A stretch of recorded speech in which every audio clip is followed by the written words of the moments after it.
स्वामी जी, आपके श्री चरणों में मेरा प्रणाम। तो स्वामी जी, आज हम बात करेंगे कुछ नए रिसर्च के बारे में। हमने कुछ इसके बारे में पहले भी बात किया है। आज हम बात करेंगे हेमराइड्स और पाइल्स के बारे में। स्वामी जी, पहले हमने देखा था कि अर्शोग्रिट के ट्रीटमेंट से और जत्यादि घी के ट्रीटमेंट से जो पाइल्स हैं, हेमरॉइड्स हैं, उन पे काबू पाया जा सकता है, बड़े हुए को छोटा किया जा सकता है। बहुत उसके लिए ऑपरेशन और बहुत तरह के उपद्रव लोगों के जीवन में होते हैं। पायस, फिसर, फिस्टुला, प्राणायाम करो, खान पान चेंज करो। सुबह उठ करके रोज मैं बोलता हूँ ना, आंवला, एलोवेरा, गिलोय, गोधन, हनी लो और ये गाय का घी पिया करो, और साथ में ये कायाकल्प वटी और अर्शोग्रिट ले लो। और ये जो है तेल और घी, जात्यादि घृत और जात्यादि तेल, उसके लिए अप्रतिम कार्य कैसे करते हैं, तो उसकी संयुक्त प्रयोग के बारे में डॉक्टर साहब बात कर रहे हैं। तो स्वामी जी, अगर हम हेमराइड्स की बात करें, haemorrhoids Swami ji naturally occurring कुछ कुशंस हैं जो हमारे पाचन तंत्र के सबसे अंत में लगे होते हैं। इनका काम होता है कि हम अपने पूरे उस प्रक्रिया को नेचुरल तरीके से कर पाएँ, जिसको हम बाउल मूवमेंट्स कहते हैं। स्वामी जी, वहाँ जो नेचुरल तरीका है, जो ब्लड फिल्ड कुशन है, उनकी हेल्थ अगर अच्छे से बरकरार रहे तो स्वामी जी में कोई दिक्कत नहीं आती। पर वहाँ अगर इन्फ्लेमेशन आ जाए, सूजन आ जाए, तो स्वामी जी वहाँ पाइल्स की शुरुआत हो जाती है, हेमोरॉयडल डिजीज़ की शुरुआत हो जाती है। तो स्वामी जी, एक अच्छा खान पान, एक अच्छा व्यवहार, एक अच्छा बैठना, और स्वामी जी आप जैसे बता रहे हैं कि जितना भी अच्छा घी है, अच्छा तेल है, वो भी हमारे इन स्वास्थ्य को स्वामी जी अच्छा रखता है। सुबह सुबह 1 चम्मच गाय का घी पी लो, तिल का तेल, नारियल का तेल या बादाम रोगन ले लो। पूरे पेट में तराई रहती है, हाँ स्वामी जी, खुश्की नहीं रहती, और ये तमाम तरह के उपद्रव नहीं होते। छोटी छोटी बातें भूल गए हम लोग जी। तो स्वामी जी, अगर कब्ज बहुत देर तक बनी रहे, उसकी वजह से ये दिक्कत होती है। और अगर ये पूरा सिस्टम इन्फ्लेम्ड हो जाए, सूजन आ जाए, तो समझिए और दिक्कत ऐसी बढ़ जाती है। पूरी दुनिया में लगभग 5% लोगों को समझिए ये बीमारी पाई जाती है। और जैसे जैसे हमारा रहन सहन थोड़ा सा और कॉम्प्लिकेटेड होता जा रहा है, समझिए इस बीमारी के नंबर भी बढ़ते जा रहे हैं। तो समझिए, अगर हम देखें, अगर हम इसको गौर से देखें, थोड़ा स्कीमेटिक के तौर पर देखें, ये समझिए नॉर्मल सिचुएशन है, जैसा नेचर ने, भगवान ने हमारे सिस्टम को बनाया हुआ है। ये नॉर्मल से वो हेमरॉइड्स हैं जहाँ थोड़ा सा रक्त भरा होता है और हमारे सिस्टम को नॉर्मल रखते हैं।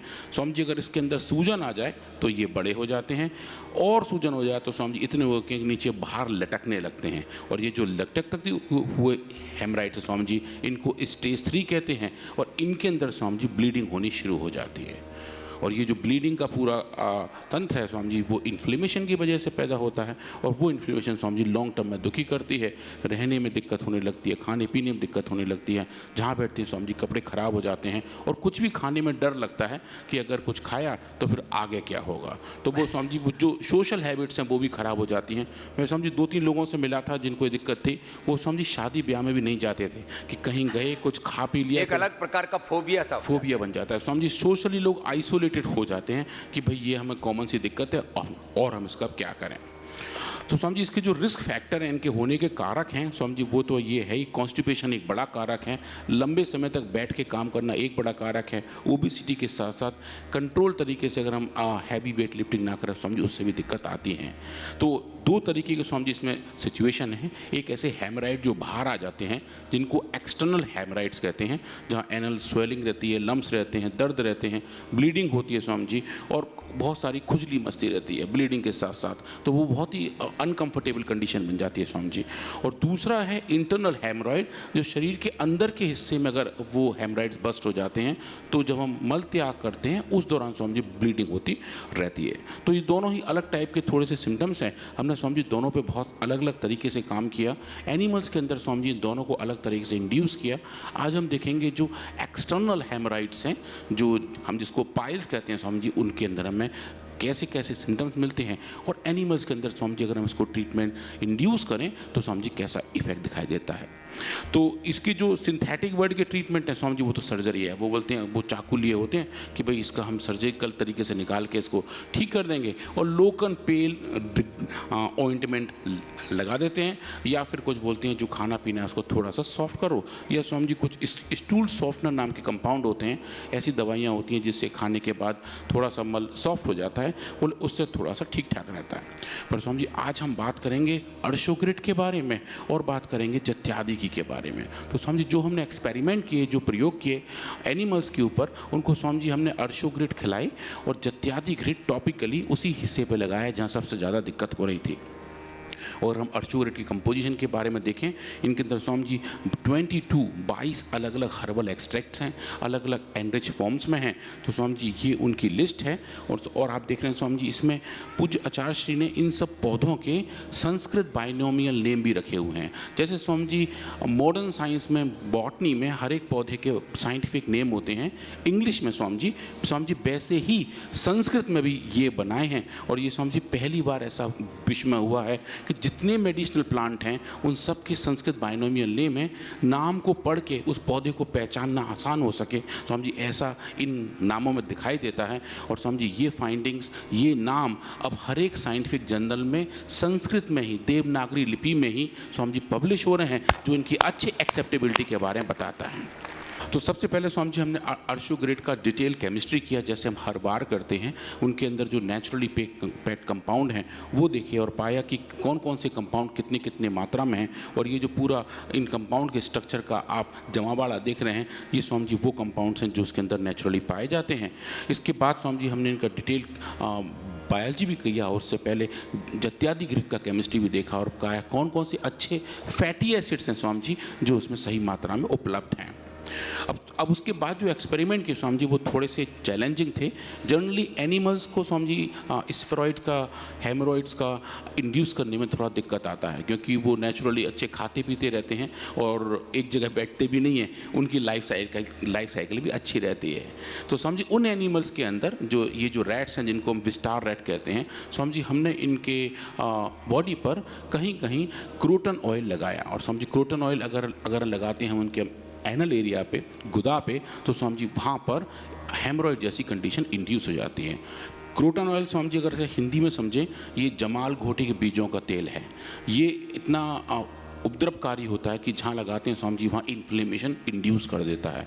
तो हमने वो इन्फ्लेमेटरी चेंजेस देखे और उनको इन एनिमल के अंदर इंड्यूस किया। स्वामी जी इसको इंडक्शन में लगभग हमें लगे 10-12 दिन और इसमें ट्रीटमेंट दिया लगभग स्वामी जी 20 दिन का। तो आप देखेंगे 20 दिन के ट्रीटमेंट के बाद जो चेंजेस थे वो स्वामी जी बड़ा अच्छे तरीके से रिकवर होते हुए देखे। हमने स्वामी जी इसमें दोनों एक्सपेरिमेंट किए। हमने पहले एनिमल्स को दवाई दी, उसके बाद इंड्यूस किया, और कुछ एक्सपेरिमेंट में स्वामी जी इंड्यूस किया और उसके बाद दवाई दी। तो आज हम ये देख रहे हैं कि जब हम एनिमल्स को प्री ट्रीट करें, मतलब ऐसे एनिमल्स जिनको हम बाद में बीमारी इंड्यूस करनी है, स्वामी जी उनको अगर हम आगे देखें और बीमारी इंड्यूस करें तो फिर उनके अंदर कैसे चेंजेस दिखाई देते हैं। इसमें स्वामी जी हमने इन्हीं दोनों दवाइयों का इस्तेमाल किया और पैरेलल में स्वामी जी एक बड़े स्टेरॉइड को लगाया, क्योंकि स्टेरॉइड इसमें स्वामी जी काफ़ी दिए जाते हैं और वो स्टेरॉइड है प्रेडनिसोलोन।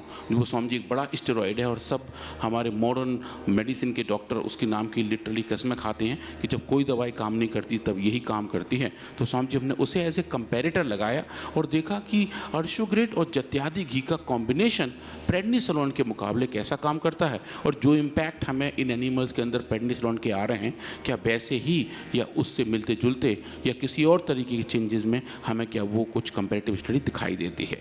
तो स्वामी जी आप ये देखिए, ये डेटा बहुत ही अच्छे वाले हैं स्वामी जी। इसको मैंने पहले एक बार और दिखाया था पर इसमें थोड़े से और एडिशंस भी हैं स्वामी जी। ये नॉर्मल हमारे ये एनिमल्स की गट है, ये उनका मलाशय है, ये स्वामी जी उसका पीछे का हिस्सा है, ये नॉर्मल नेचर ने ऐसा बनाया हुआ है।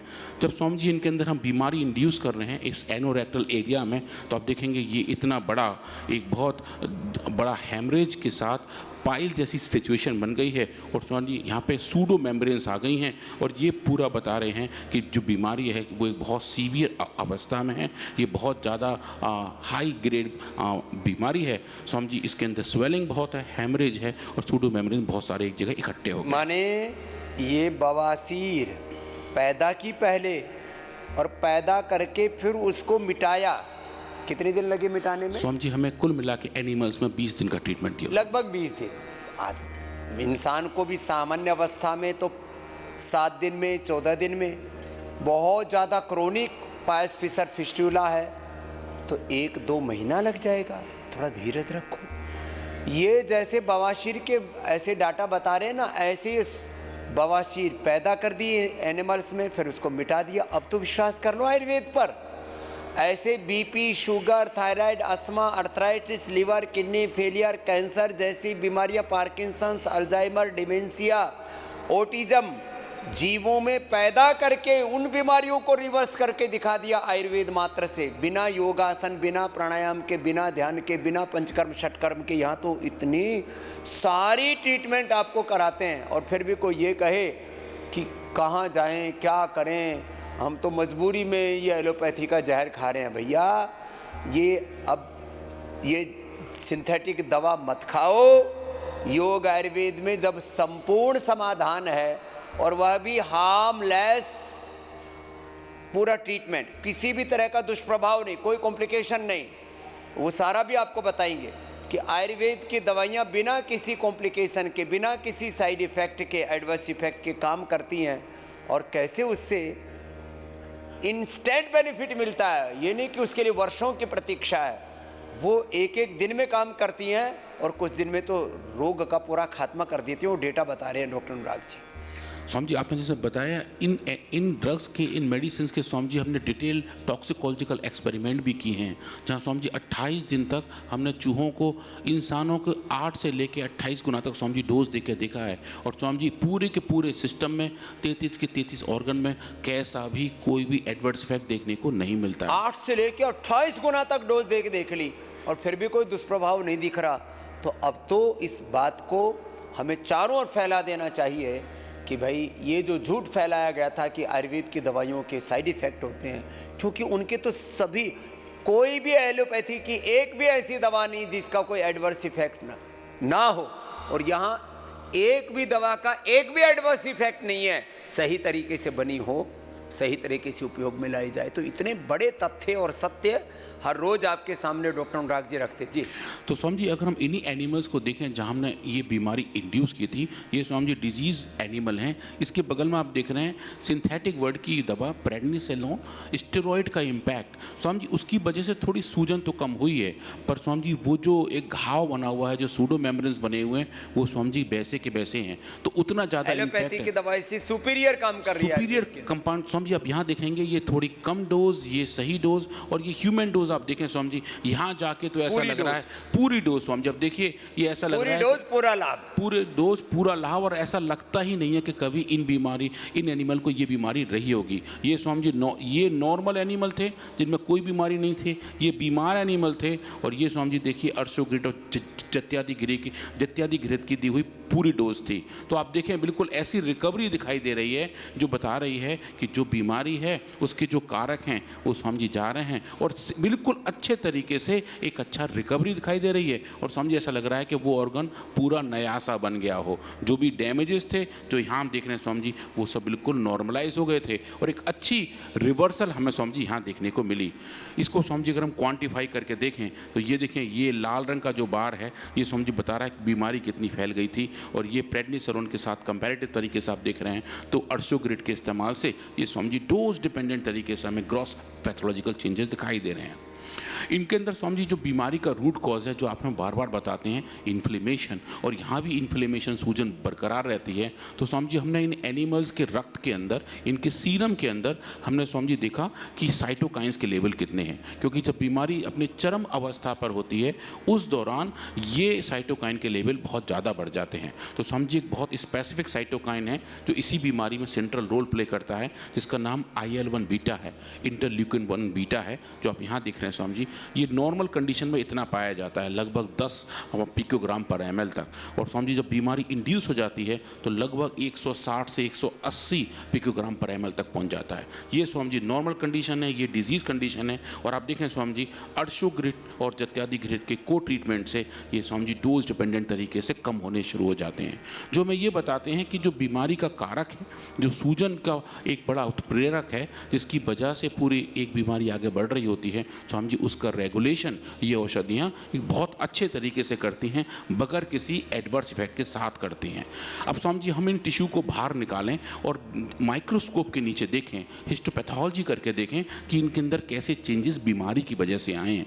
तो स्वामी जी यहाँ जो मेरा कर्सर है ये वो हिस्सा है जो नेचुरल नॉर्मल एनिमल्स हैं। इसको अगर हम फुल स्क्रीन पर देखेंगे तो देखेंगे स्वामी जी कुछ उंगली जैसे स्ट्रक्चर्स हैं जिनको हम माइक्रोविलाई कहते हैं, जो हमारे एलिमेंट्री कैनाल के लगभग हर एक हिस्से में पाए जाते हैं, पर जो एनल एरिया है समझिए उसमें ऐसे दिखाई देते हैं। ये जो उंगली जैसे स्ट्रक्चर हैं ये नेचुरल स्ट्रक्चर है। समझिए आप ये देखिए यहाँ पे ये डिजीज एनिमल है, ये पूरा स्ट्रक्चर तहस नहस हो गया है, इसके अंदर कोई भी टिश्यू के अंदर डिमार्केशंस नहीं बचे हैं, और ये जो पूरा टूटा हुआ टिश्यू है, जो पूरा छत पे छत टिश्यू समझिए, ये एनिमल्स की वो वाली स्टेज है जिसमें सबसे ज़्यादा हेमोरॉइड की सिचुएशन इंड्यूस की हुई है समझिए। और यहाँ आप देखेंगे, अब आप जब इसको ट्रीट करना शुरू करते हैं अर्शोग्रिड और जत्यादि के साथ टॉपिकल एप्लीकेशन जत्यादिग्रिड का, समझिए अब देखेंगे इसके अंदर रिकवरी आ रही है। और इस डोज पे जाके, सही डोज पे जाके, जो आपने कहा समझिए सही डोज पे, पूरी डोज पे पूरा इलाज, समझिए अब देखिए कितनी बढ़िया रिकवरी है कि वो जो टिश्यू के आर्किटेक्चर पहले ख़राब हो गए थे समझिए वो रीजनरेट होके लगभग वैसे ही हो गए जैसे कि नेचुरली नॉर्मली इनको होना चाहिए था। ये समझिए बड़ी वाली फाइंडिंग्स थी कि जहां हम हिस्टोपैथोलॉजिकली भी देख पा रहे थे कि जो टिश्यू खराब हो रहा था उसके अंदर रिपेयर होना शुरू हो गया, रीजनरेशन होना शुरू हो गया, और जो बीमारी के कारक थे वो समझिए ठीक होने शुरू हो गए। इसको समझिए हम क्वांटिफाई कर सकते हैं। अगर हम बात करें डीजनरेशन की तो समझिए लाल रंग का बार हमें दिखा रहा है कि कितना टिश्यू के अंदर डीजनरेशन हो गया है, और वो डीजनरेटेड एरिया समझिए अब देखिए डोज डिपेंडेंट तरीके से रीजनरेट हो रहा है। उसके बाद अगर हम बात करें नेक्रोसिस की, नेक्रोसिस समझिए जैसे एक सेल का पूरा एक सेल साइकिल है जो एपोप्टोसिस के थ्रू जा रहा होता है समझिए, वो तो प्लांट सेल डेथ है। एक है नेक्रोसिस जो असमय मौत की तरह होता है, अचानक से कुछ हो जाए तो समझिए नेक्रोसिस भी इन टिश्यू के अंदर बढ़ जाती है जब ये बीमारी पैदा हो रही होती है। तो आप देखेंगे समझिए ये नेक्रोसिस का लेवल भी अर्शोग्रिड के ट्रीटमेंट से डोज डिपेंडेंटली ठीक होता है। और इन्फ्लेमेशन के बारे में हमने देखा था, उसके साइटोकाइंस का लेवल कम हो रहा था, तो समझिए यहाँ टिश्यू के अंदर भी इन्फ्लेमेटरी चेंजेस भी ठीक होने शुरू हो गए थे।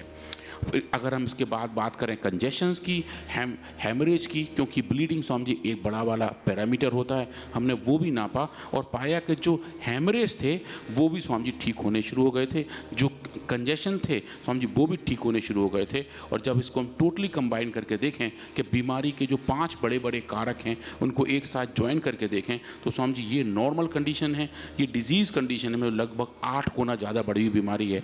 और आप देखेंगे कि अर्शोग्रिड और जत्यादिघी के सम्मिलित ट्रीटमेंट से ये समझिए डोज डिपेंडेंट तरीके से नॉर्मलाइज होनी शुरू हो जाती है। समझिए ये सब फाइंडिंग हम अगर एक समराइज के तौर पर देखें एनिमल के अंदर, अगर इसके ये समझिए एनिमल का वो एरिया है जहाँ हमने बीमारी पैदा की थी, आप देखेंगे इनके अंदर जो जत्यादिघी और अर्शोग्रिड के ट्रीटमेंट के जो इम्पैक्ट थे वो समझिए इन्फ्लेमेशन पर, सूजन पर, हिस्टोपैथोलॉजिकली और ग्रॉस पैथोलॉजिकल जो चेंजेस थे वो बता रहे थे कि ये दोनों औषधियाँ एक साथ मिलकर इस बीमारी पर अच्छे तरीके से काबू पाती हैं। और जो स्ट्रक्चरल चेंजेस समझिए उनके अंदर भी हमें अच्छी रिकवरी दिखाई देती है।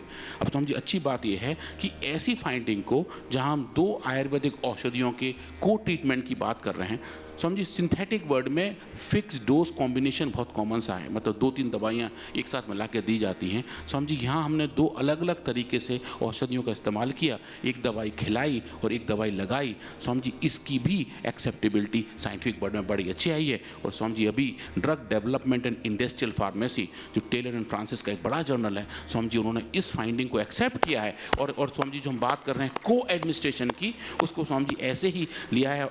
इस बार आप समझिए इसका टाइटल भी देखें, इसमें आयुर्वेद और आयुर्वेद के विज्ञान की समझिए एक्सेप्टेबिलिटी बड़ा अच्छी दिखाई दे रही है। हमने कहा था कि को administration of ayurvedic medicine Arshoghrit and Jatyadighrit attenuate the croton induce hemorrhoid in rat model, समझिए वो उसको अच्छी तरीके से माने।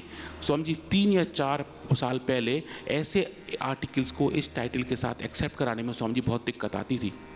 आधे से ज़्यादा जर्नल पूछते थे कि आयुर्वेदा है क्या।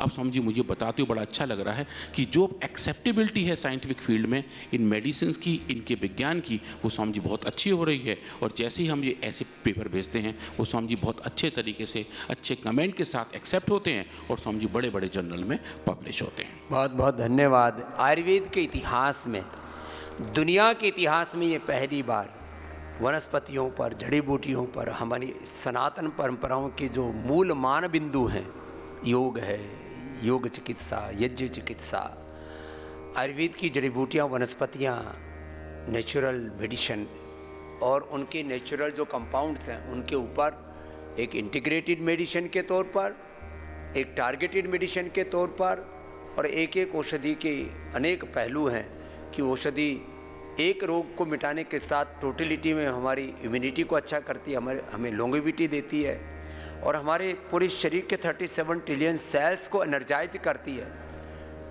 माने समग्रता में हमारे पूरे स्थूल सूक्ष्म अस्तित्व को, फिजिकल से लेकर के हमारे इमोशनल स्पिरिचुअल जो हमारा व्यक्तित्व है, हम एक चैतन्यपूर्ण सत्ता हैं।